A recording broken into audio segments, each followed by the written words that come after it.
What's up, guys? Okay, so I haven't made many videos. This is like my first video on this account, at least. Sorry, my back hurts. Just got into wrestling and shit. But anyway, if you guys could hit that subscribe button and the notification bell, and hit a thumbs up. I have a hiccup. Sorry, that'd be great. I'm just here to talk about kind of like my story. So, I'm just gonna get right into it. For the last 3-4 years, I've been in foster care.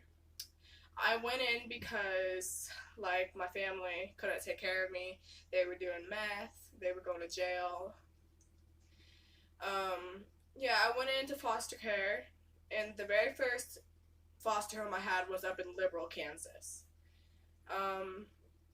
It was nice. It was this lady. She was like 20. She was really young. She was really nice. I went to school there. I met a lot of good people, but there's also a lot of people that didn't like me. Like, I got bullied a lot.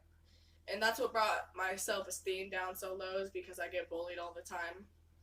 But I was there and I was working really hard, and I made a lot of friends, and it was really cool because, like, I would help out the autistic people because, I don't know, I just have connections with them.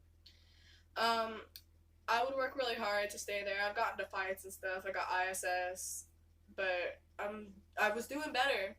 And I'd go home, I would do chores, and me and the foster mom would watch movies together.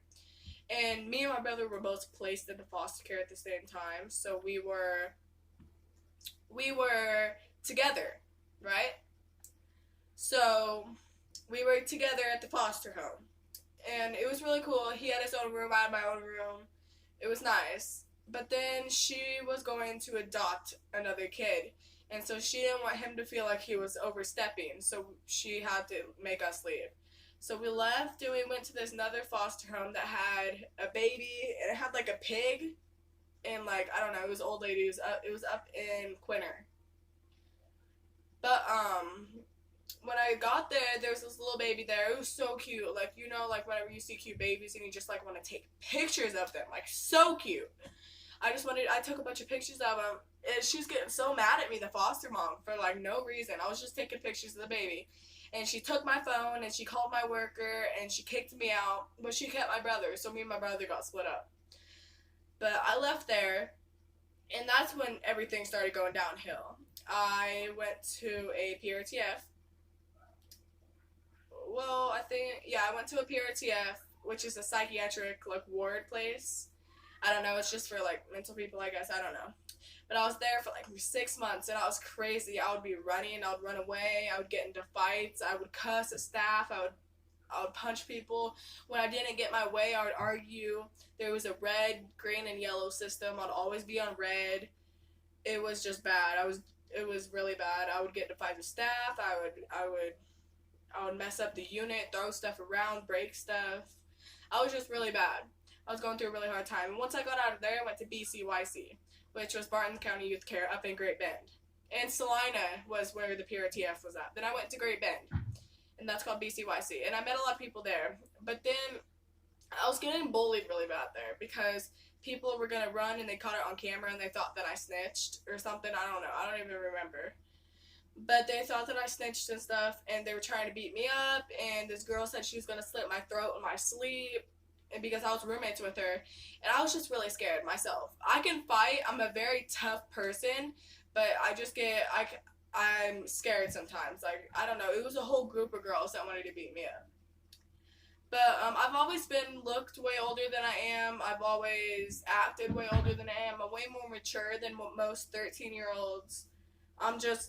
I don't know, I'm better, I guess. Not better, but I'm just more mature, if that makes sense. But I was there, and then I met one of my friends. I'm not going to say her name because it's not my right to put it out there. But it's been downhill. We ran from there, and we were out. We were doing meth. We were smoking weed. We were hanging out with the wrong people. Yeah, it was just really hard. I don't know what I was thinking. I was just going through a really tough time. And after I left there, I went to Youthville. That's in Newton, Kansas. And I told my mom that my stepdad has been molesting me for the last 4 years. And it was just really hard to say all that. He's put me on meth for the last 4 years. Since I was 8 years old, he was molesting me, putting me on meth. My mom had no idea. It was really, really hard to go through all of it. But when I went to Newton, that's when things went really downhill. I ran every day. I was running. I got a no-run order. I was still running. I was out doing drugs. I was out with bad people.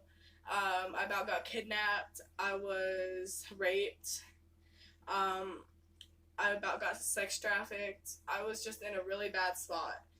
And after I started getting my stuff together, I got here, which is where I'm at back home, Atwood, Kansas. And everything started to go up, but then I ran again. And it was really cold that night. And I remember sitting up in the bleachers out by the high school, and I remember just sitting there thinking, what the fuck am I doing? Thinking, like, what am I doing? What was I thinking? Why would I run like this? I just lost everything I had. But I couldn't go back because that's just not who I am. So our town is really small, so it's really easy to get around, but I had to stay in dark places.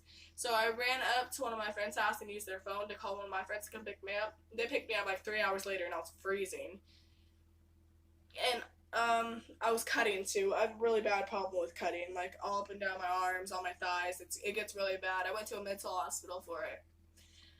But they picked me up and we went to Goodland. We hung out there for a little while. We went to Quinter. We hung out there. We smoked. We took some pills. We just did a bunch of stuff. But then the cops came, and I don't know how the hell they found us, but they found us. And they took us, and we went to the gas station in Quinter, and then they had Colby police pick us up, and we went to Colby at the courthouse, and then we had Atwood people come pick me up because that's where I'm from. And then it was all going down. I didn't have my phone for a while, and everything was just getting really hard. And I guess I just want you to know that I've gone through a lot. I've been molested. I've been on drugs. I've been addicted to drugs. I'm addicted to smoking. I'm addicted to vaping. I've done a lot of weed. I've done everything. I've ran a lot. I've shot somebody. It's really hard just to deal with all of it, and I know how it is with people. Like, I know how it is. It's really hard to deal with people bullying you, because I get bullied every day here in this town, Atwood. Nobody likes me. I get bullied. People pick on me. They call me a hoe. They call me a slut. They call me fat, ugly. I'm just never good enough for this town. I don't know. It's just really hard dealing with it. But if you guys need someone to talk to, you can tell me. If you guys have any suggestions to help me out, you can tell me. If you guys have any ideas of videos that you guys want me to do, tell me and I will do them. Just leave comments if you see this video. It'll really help me out. I really do appreciate it. Yeah. Have a good day.